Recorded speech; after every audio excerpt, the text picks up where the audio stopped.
دیکھنا اور چند دنوں کے بعد وہ چاہے علماء دکھنے والی جماعت میں سے لوگ ہوں یا نیتا بننے والے لوگ ہوں، یہ سب وہ چاٹو گیری کرنے والے لوگ ان طوفانوں میں اب کس کے ساتھ جانے لگیں گے اور قوم کی دلالی کرنے لگیں گے، دیکھنا اب چند دنوں کے بعد۔ اور اے قوم کے غیور نوجوانوں، محبت مصطفیٰ پر اور ناموس مصطفیٰ پر تم نے جذبات میں آ کر کے جو نعرے لگائے، ان کا پاس و لحاظ رکھنا۔ چاہے پوری جماعت کے بڑے بڑے لوگ کسی ایسی جماعت کے ساتھ چلے جائیں جو میرے مصطفیٰ کے دشمن ہیں، انہیں مت دیکھو، ان کی دولت نہ دیکھو، ان کی سیاست نہ دیکھو، ان کے اونچے مرتبے نہ دیکھو، میں غریب ہی صحیح، میرے دامن میں میرے مصطفیٰ کی محبت کافی ہے۔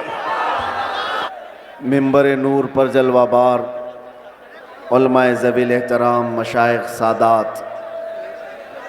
حاضرین اہل سنت و جماعت، الحمدللہ الحمدللہ الحنان المنان الذي خلق الانسان وعلمه البيان، والصلاة والسلام على رسوله سید الانس والجان وعلى آلہ واصحابہ ذوی الخیر والاحسان، اما بعد فاعوذ باللہ من الشیطان الرجیم، بسم اللہ الرحمن الرحیم۔ ان ینصرکم اللہ فلا غالب لکم وان یخذلکم فمن ذا الذی ینصرکم من بعدہ وعلی اللہ فلیتوکل المؤمنون، صدق اللہ مولانا العظیم۔ بارگاہ رسالت معاب صلی اللہ تعالی علیہ وسلم میں درود پاک کا ہدیہ پیش کریں۔ اللہم صلی علی سیدنا محمد معدن الجود والکرم وآلہ واصحابہ الکرام وابنہ الکریم وبارک وسلم صلاة دائمة سرمدا ابدا۔ پھر کے گلی گلی تباہ ٹھوکریں سب کی کھائی کیوں، دل کو جو عقل دے خدا تیری گلی سے جائے کیوں، جان ہے عشق مصطفیٰ روز فزوں کرے خدا، جس کو ہو درد کا مزہ ناز دوا اٹھائے کیوں۔ عزیزان گرامی وقار، انتظار کرتے کرتے اخیر میرا نمبر آ ہی گیا، اور آپ تمامی حضرات کو دیکھ کر ایسا احساس ہوتا ہے کہ میں جب اس جلسے میں آ رہا تھا تو گاڑی والوں سے پوچھ رہا تھا کہ مجھے کون سے کھیتی میں لے جا رہے ہو، پگ ڈنڈیوں سے گزرتے ہوئے یہاں آ رہے ہیں۔ اتنا بڑا جلسے کا نظام دیکھ کر کے ایک بات تو سمجھ میں آتی ہے، سیمانچل کے لوگ صحیح ڈھنگ سے اپنا گھر نہیں بنا پاتے ہیں، لکڑیوں کے گھر، چھپر کے گھر، لیکن میرے مصطفیٰ کے نام پر عالی شان جلسہ تو ضرور سجا لیتے ہیں۔ اس میں کمپرومائز نہیں کیا جاتا، اس میں کوئی کمپرومائز، کہاں یہ جلسہ اور کہاں چھوٹے چھوٹے گھر، کوئی مطابقت نہیں لگتی، اور بہت بڑے بڑے لوگ یہ سب نہیں کرتے، غریبوں کے حصے میں ہی یہ کام آیا کرتا ہے۔ اللہ کے نبی صلی اللہ تعالی علیہ وسلم نے جب مکہ مکرمہ میں تبلیغ شروع فرمائی تھی تو غریبوں نے ہی سب سے پہلے اسلام قبول کیا تھا، اور غربت میں ہی اسلام پھیلتا رہا۔ آج بھی میرے عزیزوں، بہار میں بہت سارے علاقے ہیں، لیکن ہم بہت دور بیٹھ کر یہاں کے الیکشن کی دھمک بھی سنتے تھے تو سیمانچل کی بات زیادہ سنتے تھے۔ اس کی وجہ کیا ہے؟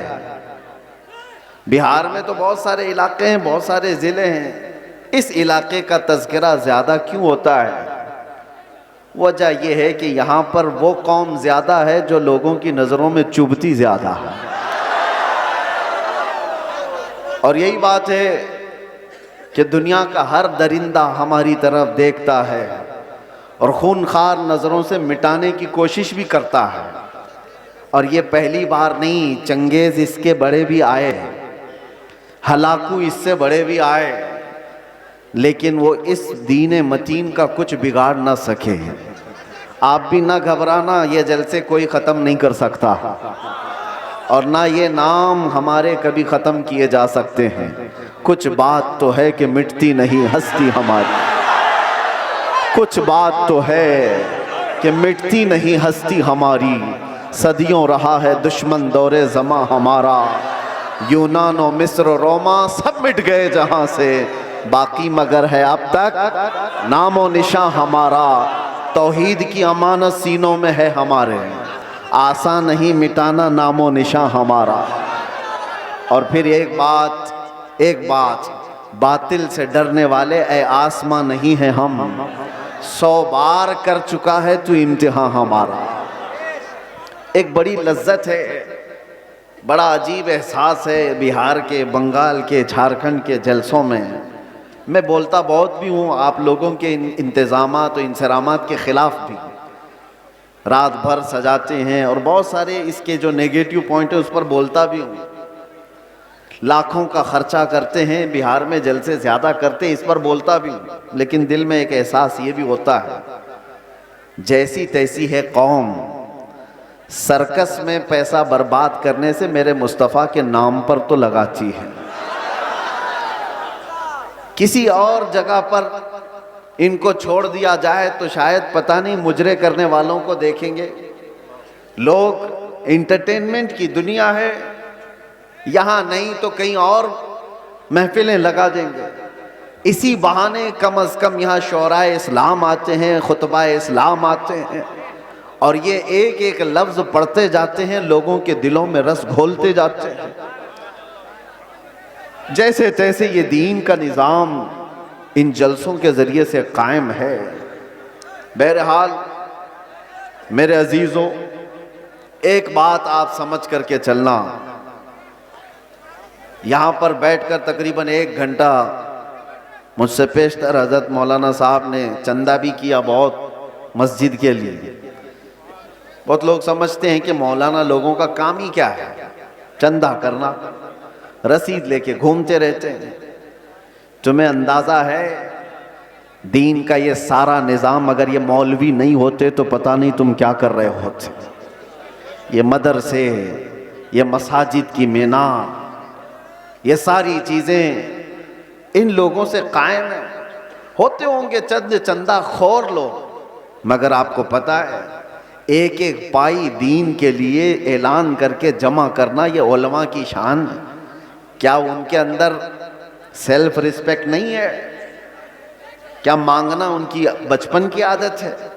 نہیں، تمہارے درمیان اگر وہ ہاتھ پھیلاتے بھی ہیں تو دین کے نام پر، میرے مصطفیٰ کریم صلی اللہ تعالیٰ علیہ وسلم کی شریعت طاہرہ کی بقا کے لیے۔ مجھے بات یاد آتی ہے، میرے والد گرامی فرمایا کرتے تھے، الجامعۃ الاشرفیہ مبارک پور آج ہندوستان کی ایک ایسی عظیم یونیورسٹی کا نام ہے جس کے سامنے تاج محل کی اونچائی بھی پھیکی پڑتی ہے۔ تاج محل تو لوگ ٹکٹ دے کر دیکھنے جاتے ہیں اور فوٹو کھنچوا کر آتے ہیں، مگر الجامعۃ الاشرفیہ وہ ایسی جگہ ہے جہاں انسان بنائے جاتے ہیں، علماء ربانیین کی ایک بڑی جماعت پیدا ہوتی ہے۔ جب اس کی تعمیر کا مسئلہ تھا، بانی جامعہ اشرفیہ مبارک پور حضور حافظ ملت رحمۃ اللہ علیہ اسی طرح اعلان کر رہے تھے کہ کوئی ہے جو لا کر کے جامعہ اشرفیہ کے لیے کچھ سپرد کرے۔ آپ کو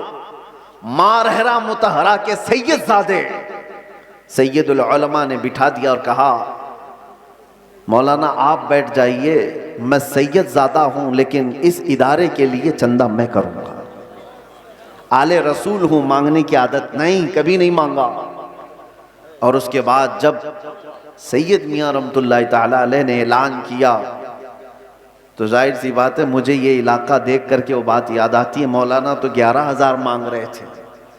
وہاں پر چھوٹا گاؤں تھا، چھوٹی بستی تھی، جب مانگا جا رہا تھا چندہ تو ایک بوڑھی عورت ایک مرغی کا انڈا لے کر کے آ گئی تھی، کہا میرے گھر میں اس کے علاوہ کچھ ہے نہیں، یہ چندے میں قبول کر لیجیے۔ مرغی کا انڈا، یہ لوگوں کے جذبات تھے۔ اور ایسا نہیں ہے کہ وہ انڈا دیکھ کر کے اس کو بھیج دیا گیا کہ اس کا کیا کیا جائے گا، اس کو بھی قبول کیا گیا۔ اور سید میاں رحمۃ اللہ علیہ نے فرمایا تھا اس عورت نے زمانہ یوسف کی یاد دلاتی ہے، خریداروں میں اس کا نام آ جائے بس اس لیے حاضر ہو گئی۔ بہرحال اس نظام پر میں نے تھوڑی سی گفتگو اس لیے کی کہ علماء کو حقیر مت سمجھو، یا علماء ذوی الاحترام اگر دین کے نام پر تم سے کچھ طلب کر رہے ہیں تو سارے لوگوں کو ایک کیٹیگری میں مت شمار کرو۔ ایک جملہ میں آپ سے کہتا ہوں، توجہ سے سننا، ہر داڑھی والا چور نہیں ہوتا، لیکن چور داڑھی رکھ لیتا ہے۔ چور اپنی چوری چھپانے کے لیے داڑھی رکھ لیتا ہے۔ ہاں، اس فارمولے کو سمجھ کر کے چلیں اور اس کو ہر جگہ فٹ نہ کریں۔ داڑھی والے کو دیکھ کر کے حقارت سے دیکھنا میرے عزیزوں ہرگز نہیں۔ کچھ چور اگر اس طرح کے لباس پہن لیں تو ایسا تھوڑی نہ ہوتا ہے کہ ہم یہ بھی تو نہیں کہہ سکتے کہ ہر چائے والا چور ہے، نہیں کہہ سکتے، نہیں کہہ سکتے۔ سب کو ایک کیٹیگری میں کیسے شامل کر دیں؟ یہ ایک جملہ آپ یاد رکھیں، میں کسی کا نام نہیں لے رہا ہوں۔ اور دوسری بات، علماء ذوی الاحترام کے لیے خاص طور پر میں نے آیت کریمہ کی تلاوت کی ہے خطبے میں، خطبے کے بعد، إِن يَنْصُرْكُمُ اللَّهُ فَلَا غَالِبَ لَكُمْ، اگر اللہ تمہاری مدد کرے تو کوئی طاقت تم پر غالب نہیں آ سکتی، کوئی تم پر غلبہ نہیں حاصل کر سکتا۔ یہ ایک جملہ قرآن پاک کا اتنا پاورفل ہے، اتنا پاورفل ہے کہ اللہ تمہاری مدد کرے تو کوئی غالب نہیں آئے گا، اور اگر کوئی غالب آیا ہوا ہے ہمارے اوپر تو اس کا مطلب ہے کہ تم محروم ہو یا ہم محروم ہیں اس عظیم مدد سے جس کا وعدہ قرآن میں اللہ تعالیٰ نے فرمایا، وہ ہمارے اعمال کی بنیاد پر۔ مرشد گرامی حضور تاج الشریعہ رحمۃ اللہ تعالیٰ علیہ ایک آیت کی تفسیر فرماتے ہوئے ہم سے کہہ رہے تھے کہ ایک صاحب آئے اور انہوں نے کہا کہ حضرت ہمارے گاؤں میں بہت فسادات ہو گئے، وائلیشن ہو گیا، لیکن مسلمانوں کو پکڑ پکڑ کر کے پولیس لے جا رہی ہے، 8-10 دن ہو گئے، ابھی تک تھمی نہیں ہے یہ گرفتاریاں۔ اور وہ بیان کرتے کرتے انہوں نے یہ کہا کہ یہ ساری پکڑ دھکڑ جو چل رہی ہے اس کی ساری مخبری مسلمان ہی کرتے ہیں، کون کہاں کس گھر میں چھپا ہے اور کیا کیا کر رہا تھا سب مسلمان ہی بتاتے ہیں، اور آ کر کے ان کو اریسٹ کیا جاتا ہے۔ تب حضرت نے ایک آیت پڑھ کر کے ہمیں بتایا تھا، قرآن میں اللہ فرماتا وَلَن يَجْعَلَ اللَّهُ لِلْكَافِرِينَ عَلَى الْمُؤْمِنِينَ سَبِيلًا، اللہ قرآن میں فرماتا ہے ہرگز ہرگز اللہ تعالیٰ کافروں کو ایمان والوں پر غلبہ نہیں دے گا، کبھی نہیں۔ لن کا لفظ ہے نفی تاکید کے ساتھ، ہرگز اللہ تبارک و تعالیٰ کافروں کو ایمان والوں پر غلبہ نہیں دے گا۔ حضرت فرماتے مگر یہ کہ کسی کافر کی مدد مسلمان ہی کرے تو وہ کافر مسلمان کے راستے سے دوسرے مسلمان پر غلبہ کرے گا۔